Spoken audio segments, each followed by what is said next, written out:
Okay, so about to start welding this week. I've put in a lot of effort to get this panel in, study it and understand how the metal is attached, and I'll show a little bit of that here in a second. But I've got it. I decided that this outside panel needed to come off, the rear quarter panel, because of the seam and where it was, and maybe if I could attack it from the top, or if I need to attack it from the bottom, depending on what angle it has to be. So I just wanted to have all my options available to me. Most of the rest is in this panel right here, as far as this panel and this wheel well. The rest is in this seam right here. I'll show that to you here in a second. But this is the panel. This is my primer that I have put on. You can see the dust coming off of it. This is their primer, and I literally just wiped it with my fingers and it came off. So you can see the surface rust already building there. So that's going to get all nice wire wheel. Give it a good attack with one of these, and get the little wire stuck in my shirt. That was awesome yesterday when I was doing a different project, not truck related. So we'll do that. Also need to get this bottom seam completely cleaned off as much as I can, so that when I start to cut, I know what I'm cutting. I'm getting the right pieces. Nothing's covered up and hiding anything from me, so we'll get to that piece from the bottom. So there we have it. This is going to be a busy week. I'm on vacation this entire week. 4th of July is Tuesday.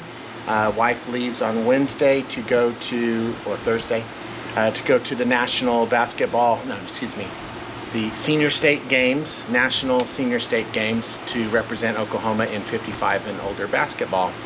I'm very proud of her for that.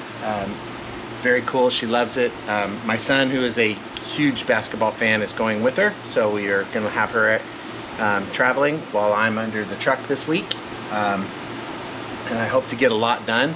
The weather should cooperate moderately.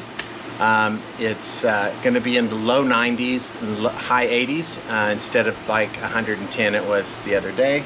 I found my bandana that I had purchased a few years back. It's the same pattern that Teddy Roosevelt's First Cavalry boys wore around their necks to fight the Spanish-American War. So I've been wearing that to keep the sweat from running down into my eyes while I'm working on projects. That's worked pretty well, so we're gonna get going. All right, so let me cut and we'll get underneath and I'll show you kind of what's going on under there. I assume it's recording now, so that's perfect. All right, well, this is the part of the video where I was talking about the rust and the seams and the holes and how I thought I would maybe cut that away or something, and then I showed this is a lovely piece that I'm gonna probably bang that out and make a template, put it on there, weld it in, do some plug welds on this part right there. Yeah, I remember this part at least. I don't remember what else is going on there. I'm going to talk about that hole above it right there maybe in a second, or maybe I was talking about something else I can really remember. That's great. It was very important how I was going to fix that though, because I am staying here for an exceptionally long period of time. Okay, back to there. Oh, I was talking about the rust and how I fixed that one time 10 years ago, and it's already starting to rust again. I think I'm going to start talking about at some point here. I used some stainless steel bolts to keep that in there. Maybe not at the top. I don't remember those, but I know the lower ones are definitely. So that needs to be done. And I think the last thing I said about that was I was going to put stone chip on it. Yay me. All right, there's another hole I got to fix, and there's another plug hole. Okay, that's a very complex bend there in the steel. It's very concave, and that seam is very difficult to sort out there. I'm not really sure how I'm going to fix that one, but there's going to be a bunch more grinding on it till I can see what's going on there. And I talk about that hole, and probably going to just cut that one out too, just like that, build a template. I'm pointing at it very well. And then the big hole. Yeah, that's a giant hole. I need to get all that rubber sealant off of the sides. I'm peeling it off there with my fingers, but it didn't peel very well. But I'm going to put the wire wheel on it. It's going to go to town. If I don't catch something on fire with it, who knows. Anyway, I'll build a template for that, and I might even bend it a little. I don't know. We're going to have to figure out how we're going to get that in there and get it done, but we'll sort it out. There's also I'm talking about this seam here. We need to probably grind that off, that stone seal off there, and make sure it's not rusting underneath. And now I come to this nightmare. This is the lovely body mount for that side of the truck in the rear, and that is very rusted. But I am talking about how there is still some steel there around the triangle piece that I'm going to cut the rust out of and then probably patch over the top just to build a gusset across there and weld that together. Hopefully that will be sufficient enough to keep that structurally intact for a little while longer. Yeah, and then the outside piece, I have to build a piece to go over the rectangle you see around that. I will also have to build a template to cover that. Yep, that's what I'm talking about right now. There's a lovely template going to be built. I'll cut out a piece of steel, get it in there, get it welded up. I think at some point I start talking about needing to get some this is the part where I'm talking about the interior rust, the other rust bits underneath there, and how there's no way to get to them. And this piece especially, it's like, oh, I don't know how I'm going to get a wire wheel in there. Then I start talking about I think it's called a finger grinder. It's very narrow.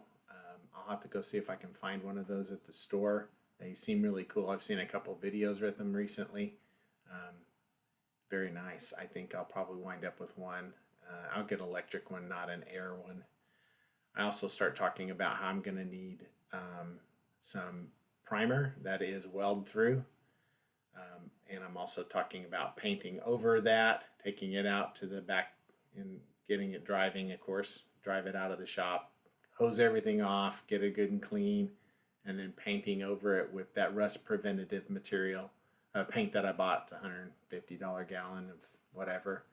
Probably put that on with brush just to cover it up. Hopefully it turns that into zinc like it says it does, but I don't know. I start waxing on poetically here at some point about how there's no way on earth, us the fuel tank, I remember saying that, there's no way to stop the rust on this truck without taking the truck and completely body off restoration, remove every bolt, mitigate rust on it, and I'd need a shop 3 times that big just to do that. I've seen a lot of videos of people doing it, and I respect that even more than I did before. Because having the amount of space you need to get that accomplished is a lot, and it's just going to take a lot of work. And I'll show some more rust in the back here. It's basically surface rust on some pieces that, the more you take apart, the more rust you're going to find. So that's going to be ground down again. That's probably going to be stone sealed as well with stone chips, whatever you want to call it, bed liner, we call it here in the States. Anyway, I'll grind that down, get it good and painted, and try to mitigate rust best I can where I find it, when I find it. So this is me saying some stuff about that and basically saying the same thing I just said, what I was saying to you, that, oh boy, yay me, and it's going to be a very, very annoying thing. You can see my fortune teller posters. I wish they were still around. They were a lot of fun to watch in clubs. And I was watching a Western that day on the TV. Really wish I remember what else I had said here. I don't remember though. But it's okay. It's probably something about the body off restoration and how complicated those are and how impressed I am by other people, as I just said. Got my bandana on to keep the sweat out of my eyeballs because it's about 95 outside right now. And I do have my air conditioner. You can see it right behind me.